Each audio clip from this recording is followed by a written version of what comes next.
Tu viens de décrocher un CDI, tu rêves d'une voiture, d'une maison ou encore de vacances. N'hésite plus, rejoins-nous, ta nouvelle banque t'attend. Allez, viens. Viens. Envie de soleil, de vacances, de vous reposer sur un transat au bord de l'eau, les pieds en éventail? Alors n'attendez plus. Réservez chez nous avant le 31 mars et recevez une valise gratuite. Plus d'informations sur 3 fois 2.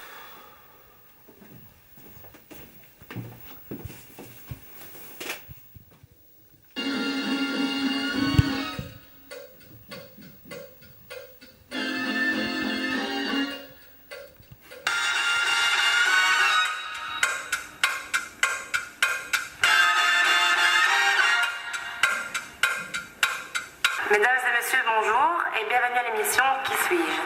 Aujourd'hui, nous nous pencherons sur le sujet de l'intérimaire et nous tenterons de répondre à quelques questions. Nous répondrons également à qu'est-ce que l'intérimaire, les qualités, les avantages et les aspects différents de l'intérim. Mais avant tout, entrons dans le vif du sujet et dans le cœur de l'action.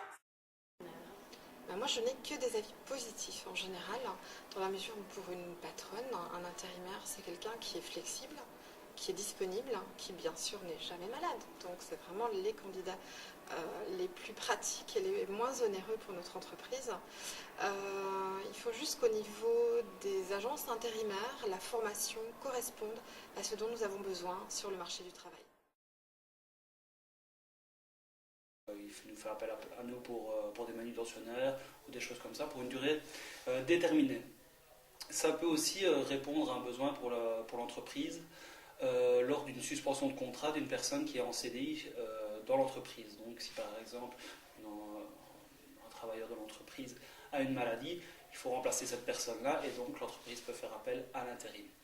Donc ici, il y a ces deux besoins, il y en a d'autres, mais c'est ces deux besoins que je mets en exergue. Maintenant, il y a également pour le travailleur l'avantage d'une part d'avoir de l'emploi avec l'intérim, mais également de se mettre en avant, donc c'est une période d'essai, c'est de se mettre en avant, de montrer à l'entreprise sa valeur sur le marché du travail et sa valeur comme travailleur. Donc ça peut amener le travailleur à après être engagé par l'entreprise, soit en CDI, soit en CDD, et trouver un emploi permanent. Donc voilà, on se trouve en fait dans l'intérim dans un système gagnant-gagnant, tant pour l'entreprise que pour le travailleur. Donc voilà, c'est ça qui résume un peu, je trouve, l'intérim.